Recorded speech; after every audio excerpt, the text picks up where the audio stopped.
Everyone, welcome to the session. आज हम discuss करने जा रहे हैं ग्रेड 8 साइंस का 13 चैप्टर साउंड और उसका पार्ट 1 में हमने ये सीखा था कि साउंड को ट्रेवल करने के लिए एक मीडियम चाहिए जो सॉलिड, लिक्विड और गैस हो सकता है, यानी कि एयर हो सकता है। और साउंड तब प्रोड्यूस होता है जब कोई चीज वाइब्रेट करती है। ह्यूमन बींग्स में साउंड कैसे प्रोड्यूस होता है और ह्यूमन बींग्स कैसे सुनते हैं किसी साउंड को, उसके बारे में भी हमने पढ़ा था। आज की क्लास में हम पढ़ने जा रहे हैं कुछ नए कॉन्सेप्ट्स, जिसे हम बोलते हैं amplitude, time period and frequency of a vibration, जिससे ये पता चलेगा कि कौन सी चीज कितना इंपॉर्टेंट रोल प्ले करती है आवाज को श्रिल बनाने के लिए, तीखा बनाने के लिए और भारी बनाने के लिए। तो सबसे पहले मैं आपको याद करवाना चाहती हूँ कि क्या आपको याद है पेंडुलम जैसे मूव करता है टू एंड फ्रो, उसे हम बोलते हैं ऑसिलेटरी मोशन। मतलब एक जगह से स्टार्ट होके वो वापस उसी जगह पे आता है, उसे हम बोलते हैं ऑसिलेट करना। वो एक पर्टिकुलर टाइम पीरियड के अंदर होता है। ऑसिलेशन के बारे में पढ़ा था। तो ये जो ऑसिलेशन होती है, इसका टाइम पीरियड से क्या रिलेशन है, इसको हम एक बार पढ़ लेते हैं। कितनी ऑसिलेशंस हो रही हैं? 1, 2, इसे हम ऑसिलेशन बोलते हैं। तो कितनी ऑसिलेशन हो रही हैं 1 सेकंड के अंदर, उसे हम बोलते हैं फ्रीक्वेंसी ऑफ ऑसिलेशन। दोबारा बोल रही हूं, नंबर ऑफ ऑसिलेशंस जो होती हैं ऐसे ऐसे करके जो हिलती है चीज 1 सेकंड के अंदर, उसे हम बोलते हैं फ्रीक्वेंसी ऑफ ऑसिलेशन। जो फ्रीक्वेंसी है ऑसिलेशन की, उसे एक्सप्रेस किया जाता है हर्ट्ज के अंदर। तो हॉ से याद रखना, ऑसिलेशन कितनी हो रही है उसको हम एच से हर्ट्ज में गिनते हैं। इसका सिंबल होता है HZ। अब मान लीजिए एक फ्रीक्वेंसी है 1 हर्ट्ज की, तो इसका मतलब ये है कि 1 ऑसिलेशन हो रही है पर सेकंड के अंदर। अब एक ऑब्जेक्ट है जो ऑसिलेट करता है 20 टाइम्स 1 सेकंड के अंदर, तो उसकी फ्रीक्वेंसी क्या होगी? फ्रीक्वेंसी का फॉर्मूला होता है number of vibrations divided by time taken. तो ये कितनी बार ऑसिलेट कर रहा है? 20 टाइम्स ऑसिलेट कर रहा है, और जो टाइम टेकन है वो है 1 सेकेंड। तो 20 डिवाइडेड बाय 1 आ गया हमारे पास 20 हर्ट्ज। ये हो गई फ्रीक्वेंसी। अब आप रिकॉग्नाइज कर सकते हो अलग अलग चीजों को देख के कि ये कैसी आवाज प्रोड्यूस करते हैं। अब ये सब कैसे पॉसिबल है कि हम किसी चीज को देख के बता दें कि भाई ये कैसी आवाज प्रोड्यूस करता है? देखिए, अलग अलग चीजों की ना अलग अलग साउंड्स होती हैं जो डिफरेंट बनाती है, उन्हें अलग बनाती हैं। बहुत सारे फैक्टर्स होते हैं जो इनको अलग बनाती हैं। उनमें से 2 इंपॉर्टेंट फैक्टर्स हैं, उसका एम्पलीट्यूड और फ्रीक्वेंसी। अब ये जो साउंड्स हैं ये अलग अलग तरीके की होती हैं on the basis of their amplitude and frequency. FA याद रखना, फ्रीक्वेंसी और एम्पलीट्यूड इंपॉर्टेंट रोल प्ले करता है साउंड के अंदर। अब मान लीजिए एक एक्टिविटी करते हैं, आपने एक मेटालिक टम्बलर लिया, ग्लास ले लिया, और एक चम्मच ले लो, टेबल स्पून ले लो। अब ये जो चम्मच है, टेबल स्पून है, उसे ऐसे करके आप जेंटली जो टम्बलर है उसके ऊपर स्ट्राइक करना है आपने। तो जब आप टम्बलर को स्ट्राइक करोगे तो आवाज जो है वो लाउड सुनाई देगी जब आप स्ट्राइक करोगे। अगर आप उस स्पून को दोबारा जोर के स्ट्राइक करोगे तो और जोर की आवाज पैदा होगी। अब मान लीजिए आपने एक लटका दिया थर्माकोल को एक स्ट्रिंग के साथ, और उसको आपने स्ट्राइक करना है, मतलब पास में लेकर जाना है टम्बलर के। खास तौर पे उसको पहले वाइब्रेट कराना है, उस टम्बलर को मार के वाइब्रेट कराना है, और आपने ये देखना है कि वो जो थर्माकोल की बॉल है वो कितनी दूर तक जाती है, मतलब कितनी डिस्टेंस तक डिस्प्लेस होती है। तो ये जो डिस्प्लेसमेंट है कि वो जो थर्माकोल की बॉल है वो कितनी दूर तक जा रही है वाइब्रेशन की वजह से, उसे हम बोलते हैं एम्पलीट्यूड। जितनी जोर के आप टम्बलर को स्ट्राइक करोगे उतनी दूर तक ये जो बॉल है ये जाएगी। जब आप हल्के हाथ से स्ट्राइक करोगे तो ये थोड़ी नजदीक तक जाएगी। तो किस केस में एम्पलीट्यूड जो है वो ज्यादा होगा? जब आपने टम्बलर को जोर के मारा था। अब जो आवाज की लाउडनेस है कि वो कितनी जोर के आ रही है, वो प्रोपोर्शनल होती है, बराबर होती है square of amplitude of the vibration जो प्रोड्यूस की जाती है साउंड के द्वारा। जैसे कि मान लीजिए अगर एम्पलीट्यूड 2 गुना हो जाता है तो जो लाउडनेस है वो 4 गुना हो जाती है, और जो लाउडनेस है उसे हम एक्सप्रेस करते हैं एक यूनिट के अंदर, dB, यानी कि डेसिबल के अंदर। तो आपको अलग अलग चीजों का एम्पलीट्यूड दिखाई दे जाएगा। नॉर्मल ब्रीदिंग का एम्पलीट्यूड 10 डेसिबल है, soft whisper 30 decibel, normal conversation बातचीत हो रही है 60 डेसिबल यूनिट, बिजी ट्रैफिक में 70 तक पहुंच जाता है, और एवरेज जो फैक्ट्री का लाउडनेस है वो है 80 डेसिबल। 80 डेसिबल के ऊपर जो नॉइस है वो बहुत पेनफुल बन जाती है। आप देख सकते हैं जो लाउडनेस है वो डिपेंड करती है एम्पलीट्यूड के ऊपर। जब एम्पलीट्यूड जो है वाइब्रेशन का वो बड़ा होता है तो जो साउंड होती है वो लाउड होती है। जब एम्पलीट्यूड जो है वो छोटा होता है तो जो साउंड है वो हल्की होती है, फीबल होती है, ज्यादा जोर के नहीं सुनाई देती। तो यही डिफरेंस है कि जब बेबी और एडल्ट जो है उनकी साउंड अलग अलग क्यों है। हालांकि जो बड़ा इंसान है उसकी जो साउंड है उसकी हायर पिच होती है, इसीलिए बोला जाता है कि जो बच्चा है उसकी साउंड अलग होती है एज कंपेयर टू एडल्ट। क्या डिफरेंस होता है? दोनों अगर जोर के भी बोल रहे हैं तो पिच में फर्क आता है। वो जो तीखापन होता है ना उसे हम पिच बोलते हैं। जो बच्चे की पिच होती है वो हायर होती है, जोर के चीख सुनाई देती है, और जो एडल्ट की होती है वो पिच जो होती है वो कम होती है। यही रीजन है कि आपकी आवाज आपके टीचर से या पेरेंट्स से भी अलग सुनाई देती है, क्योंकि बच्चे जो है वो उनकी पिच ज्यादा होती है। आप देख सकते हैं एम्पलीट्यूड और पिच में क्या फर्क है, आपको डायग्राम से समझ आ जाएगा।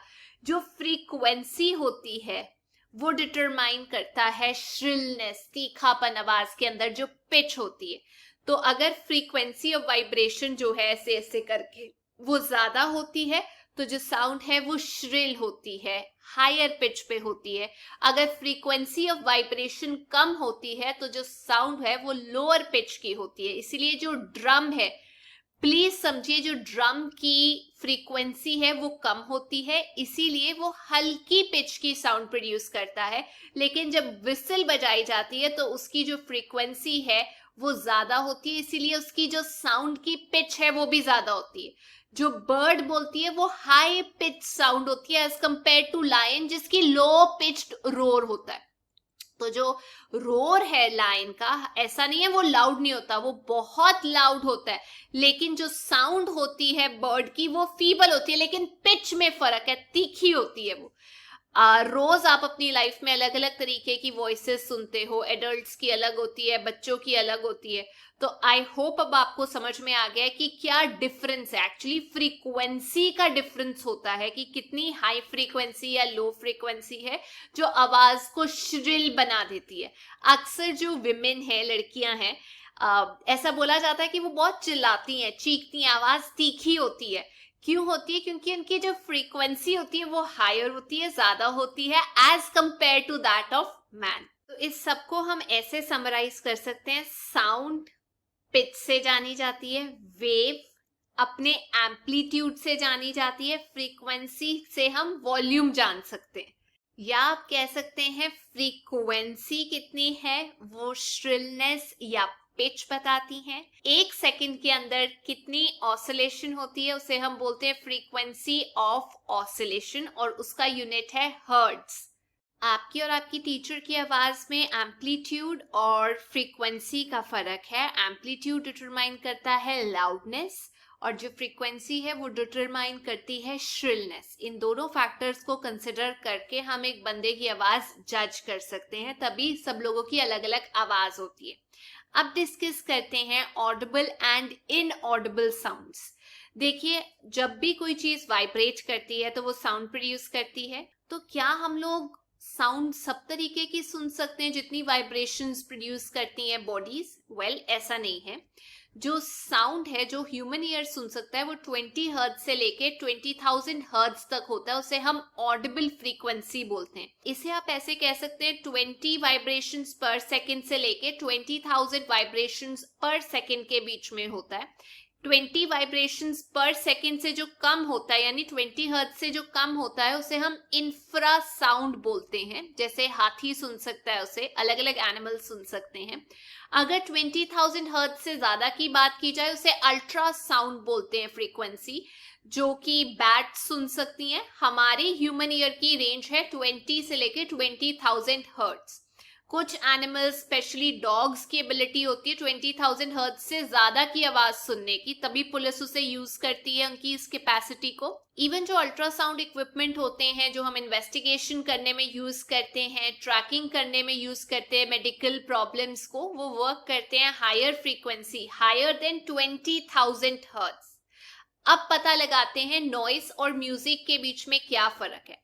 हम लोग अलग अलग तरीके की साउंड सुनते हैं अपने आसपास, दैट्स ट्रू। ये साउंड कई बार आपको डिस्कम्फर्ट पहुंचाती है, आप कंफर्टेबल नहीं होते। तो कुछ साउंड जो है वो ईयर के लिए प्लेजेंट होती हैं, कुछ नहीं होती। सपोज आपके घर के आसपास कंस्ट्रक्शन हो रही है, तो वो जो आवाज आ रही होती है वो प्लेजेंट नहीं होती, आप उसे इंजॉय नहीं करते। ये जो अनप्लेजेंट साउंड होती है कंस्ट्रक्शन साइट की, हॉर्न्स की हो गई, ये हार्म पहुंचाती है ईयर को, इसे हम नॉइस बोलते हैं। अगर क्लासरूम के अंदर जो बच्चे हैं सारे के सारे इकट्ठे बोलना शुरू कर दें तो जो साउंड प्रोड्यूस होती है वो ज्यादा प्लेजेंट नहीं होती, आप उसको एंजॉय नहीं करेंगे और उसे हम नॉइस बोलते हैं।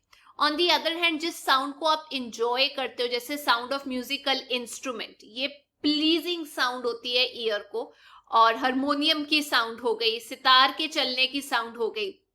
लेकिन अगर ये भी ज्यादा लाउड हो जाए तो ईयर को नुकसान पहुंचाती है। अब बात करते हैं नॉइस पोल्यूशन के बारे में। एयर पोल्यूशन के बारे में हमें ऑलरेडी पता है कि कुछ अनवांटेड गैसेस, पार्टिकल्स एयर के अंदर जब मिल जाते हैं उन्हें हम पोल्यूटेंट्स बोलते हैं और वो एयर पोल्यूशन कॉज करते हैं। ऐसे ही एक्सेसिव अनवांटेड साउंड जो एनवायरनमेंट के अंदर मौजूद होती है उसे हम नॉइस पोल्यूशन बोलते हैं। क्या हमारे पास लिस्ट है नॉइस पोल्यूशन की? जी हाँ। हॉर्न्स की जो आवाज होती है, जोर के जब टीवी चलाया जाता है, रेडियो, लाउड स्पीकर चलाया जाता है, कंस्ट्रक्शन साइट की जो साउंड होती है, क्रैकर्स की साउंड होती है, फैक्ट्री से मशीनरी की जो साउंड आती है, ये सारी जो है हमें डिस्टर्ब करती हैं, इन्हें हम नॉइस की कैटेगरी में डालते हैं।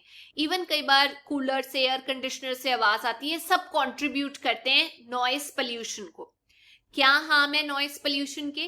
वेल, हेल्थ प्रॉब्लम्स होती हैं, आपको प्रॉपर नींद नहीं आती, हाइपर टेंशन मतलब आपका ब्लड प्रेशर बढ़ जाता है, एंजाइटी इश्यूज होते हैं, हेल्थ के डिसऑर्डर्स होते हैं जो नॉइस पोल्यूशन से कॉज्ड होते हैं।